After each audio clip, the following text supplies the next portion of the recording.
Assalamualaikum warahmatullahi wabarakatuh. Alhamdulillah wassalatu wassalamu ala Rasulillah la haula wala quwwata illa billah. Rabbi shrah li sadri wa yassir li amri wa hlul 'uqdatam min lisani yafqahu qawli. Allahumma ja'alna amman nafarjuna amma ba'd. Alhamdulillah, segala puji bagi Allah. Mari kita aturkan rasa syukur kita atas segala limpahan nikmat dan karunia yang telah diberikan pada kita, khususnya nikmat yang berupa iman dan Islam yang masih menjadikan diri kita istiqomah dan kebaikan. Semoga apa yang kita pelajari, yang kita lakukan sepanjang bulan Ramadan ini dijadikan sebagai amalan bisa menyelamatkan kehidupan kita, dan kita berharap semoga kita mendapatkan keberuntungan dari setiap kebaikan yang sudah kita lakukan. Salat serta salam semoga tetap menimpakan kepada junjungan kita bersama Muhammad SAW dan keluarga, sahabat dan juga keluarganya. Assalamualaikum, mari kita kembali taklim kita. Kalau dalam kajian terakhir kita sudah mempelajari tentang bacaan doa iftitah, yang itu menjadi bacaan yang keempat dari sekian banyak bacaan doa iftitah, ya. Saya menawarkan sebuah alternatif, ya. Kalau kemarin di hadis yang keempat, ya, itu kita sedikit meragukan. Kenapa? Karena kalau kita melihat di dalam hadis tersebut, dari sekian banyak riwayat itu kan sebenarnya ada pemotongan. Karena kalau kita lihat bacaan doa iftitah yang saya maksudkan itu sebenarnya masih ada kelanjutan. Dan itu kalau kita coba renungkan kembali, kalau kita lihat bagaimana tekstualnya, itu ternyata hanya kita jumpai di dalam hadis yang ditakhrij oleh Imam Syafi'i, yang artinya bisa jadi berdasarkan riwayat penuturan dari sahabat Ali bin Abi Thalib itu tidak mengajari yang seperti itu, tetapi kemudian karena dirasa bahwa bacaan doa iftitah yang diajarkan tadi itu terlalu panjang, kemudian diputus sampai wa ana minal muslimin. Berarti masih ada keraguan dalam diri kita. Karena itu ada alternatif lain, ada sebuah bacaan doa iftitah yang kontennya hampir sama, tetapi kalau kita lihat itu ada sebuah bacaan yang betul-betul sempurna. Ini bisa kita dalam hadis yang bersumber dari sahabat Muhammad bin Maslamah yang ditakhrij oleh Imam Nasai di dalam hadis yang ke-888. Rasulullah mengajari kita, ya, suatu saat baginda Rasulullah SAW pernah melakukan sholat sunnah, dan di dalam sholat sunnah itu beliau membaca kalimat Allahu Akbar, wajjahtu wajhiya lillazi fataras samawati wal ardh hanifan musliman wa ma ana minal musyrikin.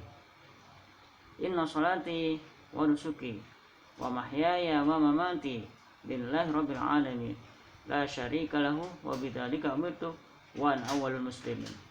Allahumma antal maliku la ilaha illa anta subhanaka wa bihamdik.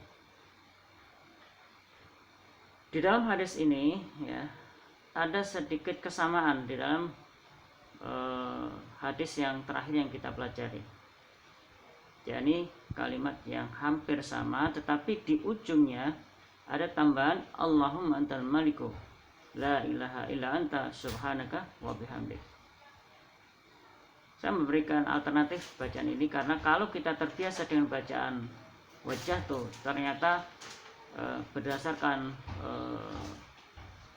penilaian, ya, ternyata itu ada sedikit tanda kutip, ya, informasi yang tidak sampai kepada kita, yakni pemutusan dari lafaz setelahnya. Maka kita perlu juga mencari alternatif lain, dan alternatif itu bisa kita dapatkan di dalam hadis nomor 888 yang ditakhrij oleh Imam Nasai.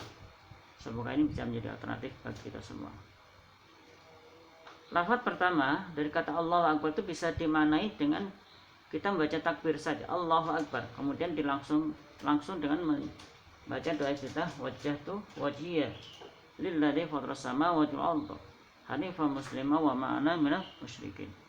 Inna sholati wa nusuki wa mahyaya wa mamati lillahi rabbil alamin la syarika lahu wa bidzalika umirtu wa ana awwalul muslimin. Allahumma antal maliku la ilaha illa anta subhanaka wa bihamdik. Bisa jadi, ya, lafaz Allahu Akbar itu dibaca di dalam doa iftitah. Jadi pemahamannya satu bisa kalimat Allahu Akbar itu dibaca sebagai bacaan takbir. Kemudian yang kedua bisa diterjemahkan dengan pemahaman membaca bacaan dalam doa iftitah tersebut. Jadi Allahu Akbar, wajah tu wajiyah dan seterusnya. Wallahu alam. Monggo kalau kita merasa bahwa ini adalah bacaan alternatif yang bisa kita tawarkan, bisa menganjurkan untuk bagaimana kita mempelajari dengan bacaan ini, karena di kontennya itu sangat bagus untuk kita jadikan sebagai sebuah persaksian ikrar kita di hadapan Allah Subhanahu wa taala, khususnya ketika kita menjalankan ibadah sholat. Namun demikian yang saya ingatkan, perlu kita harus hati-hati karena bacaan doa iftitah ini ya bisa dikatakan faktor kesulitannya cukup besar. Karena apa? Ketika kita tidak mengerti bahasa Arab, maka bisa saja ketika kita diharuskan baca kalimat wa ma'ana minal musyrikin, jangan kemudian dirubah menjadi wa ana minal musyrikin, yang artinya sungguh sangat kontradiksi. Dan juga ketika kita seharusnya membaca kalimat wa ana awal muslimin, kemudian dirubah menjadi wa ma ana awal muslimin. Ini kan sesuatu yang sangat kontradiksi, dan itu sangat berbahaya sekali, khususnya ketika kita melakukan ibadah sholat. Sebuah ini menjadi alternatif bagi kita semua. Masyaallah muslimin Allah. Setelah kita membaca doa iftitah, yang berikutnya adalah kita membaca surat Al-Fatihah. Masyaallah muslimin Allah.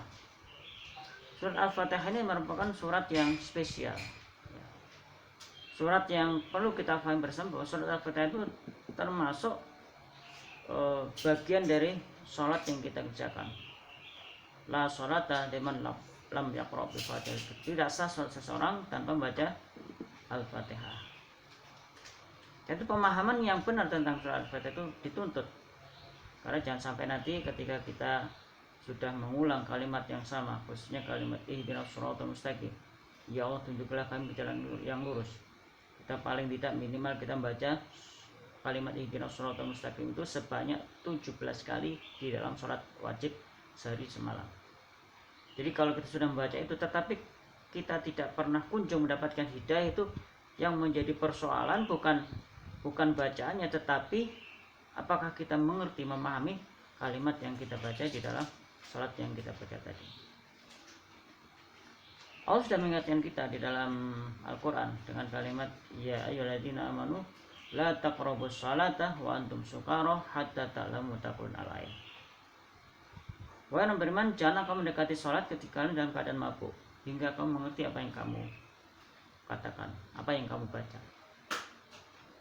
Di ayat ini Allah mengingat kepada kita, ketika kita menjalankan sholat itu harus ada persiapan yang akan menghantarkan kita bisa melakukan perintah sholat tadi dengan pemahaman yang benar.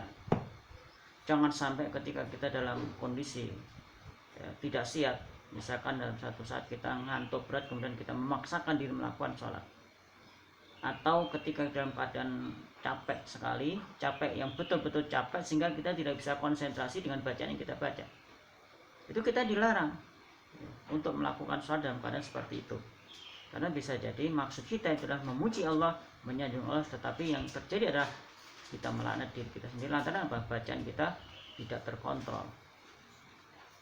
Karena itu monggo ayo kita coba biasakan untuk bagaimana ketika kita menjalankan sholat itu, biasakan untuk selalu fi awwali waktiha, di awal waktu, dengan pemahaman bahwa kita harus memaksimalkan bacaan itu dengan pemahaman. Tidak cukup kita membaca bacaan saja tetapi tidak mengerti apa yang kita baca. Karena itu menjadi tuntutan bagi kita semua ketika kita diperintahkan untuk membaca Al-Quran, baca yang paling gampang di Al-Quran itu, harapannya bukan hanya sebatas bacaan, tetapi kita juga harus mengerti apa yang kita baca.